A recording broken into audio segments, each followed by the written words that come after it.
Bismillahirrahmanirrahim. Assalamualaikum warahmatullahi wabarakatuh. Perkenalkan, kami dari kelompok 10 yang beranggotakan saya sendiri, Isdafa Mufid, NIM 195221017, dan teman saya, Liasa Fitri, dengan NIM 195221354, dan juga Widya Ayufianti dengan NIM 195221314. Di sini kami akan menjelaskan tentang e-commerce, pasar digital, dan juga barang digital. Secara garis besar, kami akan membahas 4 bidang, yaitu yang pertama e-commerce dan internet, yang kedua e-commerce bisnis dan teknologi, yang ketiga platform digital mobile dan e-mobile commerce, dan yang keempat pembangunan e-commerce. Langsung saja ke materi yang pertama, yaitu e-commerce dan internet. E-commerce merujuk pada penggunaan atau kegiatan bisnis dengan media internet, website, dan sejenisnya. Atau secara harfiah, e-commerce adalah media bisnis yang menyediakan transaksi komersial digital baik antara organisasi ataupun individu. Yang artinya yaitu segala kegiatan transaksi bisnis yang terjadi pada sebuah web atau jaringan internet yang melibatkan pertukaran nilai uang sebagai imbalan hasil dari produk maupun jasa yang diperjualbelikan. Yang selanjutnya, mengapa e-commerce berbeda? Ada beberapa alasan mengenai hal tersebut. Yang pertama yaitu ada di mana-mana dan jangkauannya global. Karena e-commerce ini menggunakan jaringan internet, maka hampir seluruh orang di seluruh dunia dapat menjangkau e-commerce tersebut karena hanya tinggal mengakses menggunakan internet atau website, sehingga jangkauannya tidak terbatas oleh tidak terbatas oleh wilayah-wilayah tertentu. Ini adalah standar universal. Karena jangkauan e-commerce tidak terbatas oleh wilayah-wilayah tertentu, maka standar peraturan yang digunakan adalah standar yang universal atau menyeluruh untuk seluruh orang yang menggunakan e-commerce tersebut. Alasan selanjutnya yaitu kaya manfaat. Dalam penggunaan e-commerce banyak manfaat yang bisa kita dapatkan. Salah satunya yaitu mempermudah komunikasi antar produsen dan konsumen, mempermudah pemasaran dan promosi barang atau jasa, memperluas jangkauan calon konsumen dengan pasar yang luas, mempermudah proses penjualan dan pembelian, ataupun mempermudah pembayaran secara online. Selanjutnya ada alasan lain mengapa e-commerce berbeda, seperti kepadatan informasi, yaitu banyaknya informasi yang berada pada e-commerce seperti banyaknya jenis-jenis barang ataupun banyaknya variasi jasa yang ditawarkan. Selanjutnya ada interaktif, yaitu interaksi antara penjual, pemasok, dan juga konsumen yang lebih banyak, yang lebih bervariatif.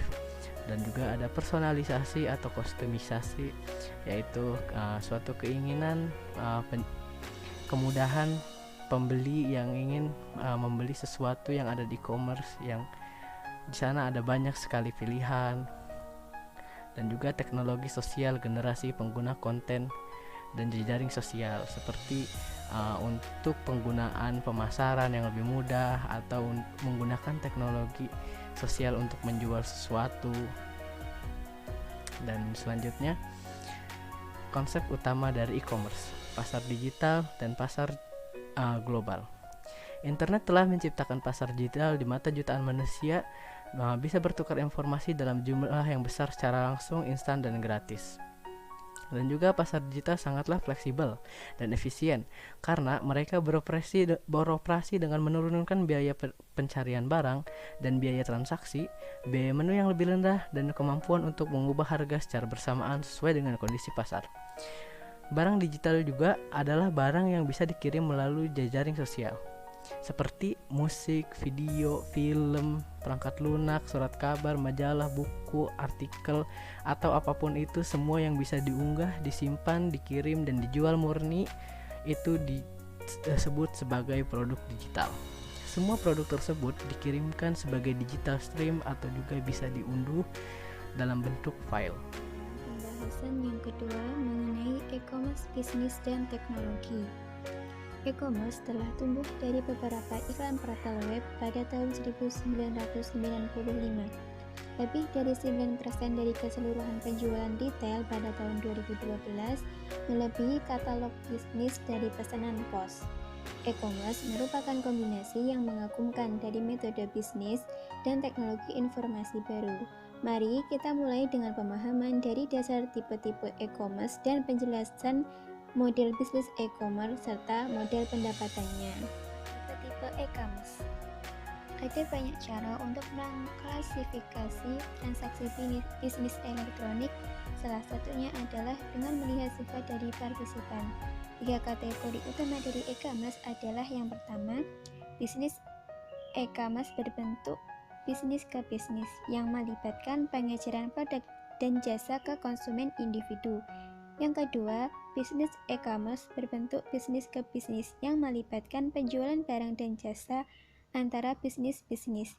Dan yang ketiga, bisnis e-commerce berbentuk konsumen ke konsumen yang melibatkan konsumen yang menjual secara langsung kepada konsumen. Selanjutnya yaitu model bisnis e-commerce.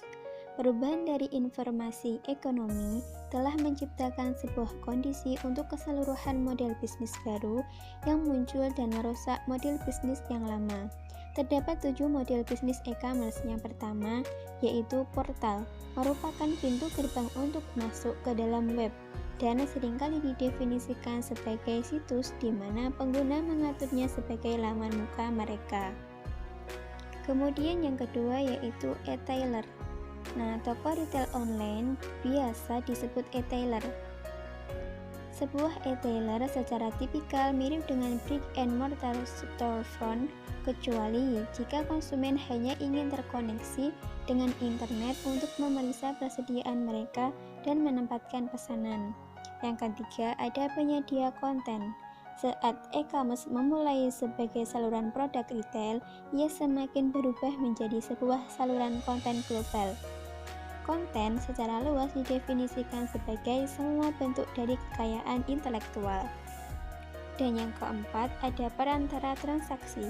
Situs yang memproses transaksi untuk konsumen pada umumnya dikelola oleh satu orang dengan menggunakan telepon atau dengan pos, disebut perantara transaksi. Yang kelima, ada pencipta pasar. Pencipta pasar membangun lingkungan digital di mana pembeli dan penjual bisa bertemu, menampilkan produk, mencari produk, dan menetapkan harga. Kemudian yang keenam, ada penyedia layanan. Sementara e-tailer menjual produk online, penyedia layanan menjual jasa-jasa online. Telah ada sebuah gebrakan di jasa online. Aplikasi-aplikasi web, berbagi foto, dan situs online untuk menyimpan dan membuat data cadangan. Dan yang terakhir ada penyedia komunitas. Adalah situs yang menciptakan sebuah lingkungan digital di mana orang-orang dengan ketertarikan yang sama bisa bertransaksi dan berbagi hal yang menarik. Selanjutnya, model pendapatan e-commerce. Model pendapatan sebuah perusahaan menjelaskan bagaimana perusahaan akan memperoleh pendapatannya, menciptakan keuntungan, dan menghasilkan pengembalian atas investasi yang luar biasa. Terdapat 6 model pendapatan e-commerce. Yang pertama, model pendapatan iklan. Model pendapatan iklan adalah model yang paling banyak dipergunakan dalam e-commerce, dan tentu saja tanpa pendapatan dari iklan web akan menjadi sangat berbeda dari yang sekarang. Yang kedua, model pendapatan penjualan. Pada model pendapatan penjualan, perusahaan memperoleh pendapatan dengan menjual barang-barang, informasi, ataupun jasa kepada konsumen. Yang ketiga, model pendapatan pelanggan. Pada model pendapatan pelanggan, sebuah situs web menawarkan konten atau tarif layanan pelanggan untuk mengakses beberapa atau semua penawaran yang sedang berlangsung. Yang keempat, model pendapatan free atau freemium. Pada model pendapatan free, perusahaan menawarkan layanan dasar dan konten secara cuma-cuma sambil memasang tarif premium untuk fitur yang lebih maju atau khusus. Yang kelima, model pendapatan biaya transaksi. Pada model pendapatan biaya transaksi, sebuah perusahaan mendapatkan pembayaran untuk menyediakan atau melakukan sebuah transaksi. Dan yang terakhir yaitu model pendapatan afiliasi. Pada model pendapatan afiliasi, Situs web mengirim pengunjung ke situs lain sebagai imbalan dari sebuah biaya rekomendasi atau persentase penerimaan atas penjualan yang telah terjadi. Selanjutnya, mengenai pemasaran e-commerce. E-commerce dan internet telah mengubah keseluruhan industri dan memunculkan model bisnis baru. Tidak ada industri yang lebih terpengaruh selain pemasaran dan komunikasi pemasaran. Internet menyediakan pemasar dengan cara baru untuk mengidentifikasi dan berkomunikasi dengan jutaan calon konsumen berpotensi dengan biaya yang lebih murah dibanding dengan media tradisional, termasuk pemasaran mesin pencari, pengumpulan data, sistem pengingat, dan surel yang telah ditargetkan. Internet juga menyediakan cara baru secara cepat dan spontan untuk mendapatkan informasi dari konsumen, menyesuaikan penawaran produk, dan meningkatkan nilai konsumen. Kemudian ada e-commerce sosial dan pemasaran jejaring sosial. E-commerce sosial merupakan perdagangan yang mengacu pada konsep grafik sosial digital. Grafik sosial digital memetakan semua hubungan-hubungan sosial yang signifikan secara online. Grafik sosial menyerupai konsep jejaring sosial yang digunakan untuk menggambarkan hubungan-hubungan offline. Selanjutnya, saya akan menjelaskan platform digital mobile dan e-commerce mobile. M-commerce merupakan e-commerce yang paling pesat berkembang dan beberapa area yang berkembang pada tingkat 50% setiap tahun. Aplikasi M-commerce telah mengambil alih layanan penting dari sisi waktu yang mempertimbangkan orang-orang untuk bergerak dan menyelesaikan tugas lebih efisien dari metode lainnya. Selanjutnya, layanan perdagangan mobil lainnya. 55% dari perusahaan retail online sekarang memiliki situs web e-commerce versi sederhana. Dari situs web mereka yang memungkinkan para pembeli untuk menggunakan ponsel mereka dalam melakukan pesanan. Membangun kehadiran e-commerce. Dua tantangan manajemen yang paling penting untuk membangun kehadiran e-commerce yang sukses adalah mengembangkan pemahaman yang jelas tentang tujuan bisnis dan mengetahui bagaimana memilih teknologi yang tepat untuk meraih tujuan tersebut. Selanjutnya, potongan teka-teki dari situs yang dibangun. Dalam hal organisasi, harus ada sebuah tim yang memiliki keterampilan sesuai untuk membangun dan mengelola situs e-commerce yang sukses.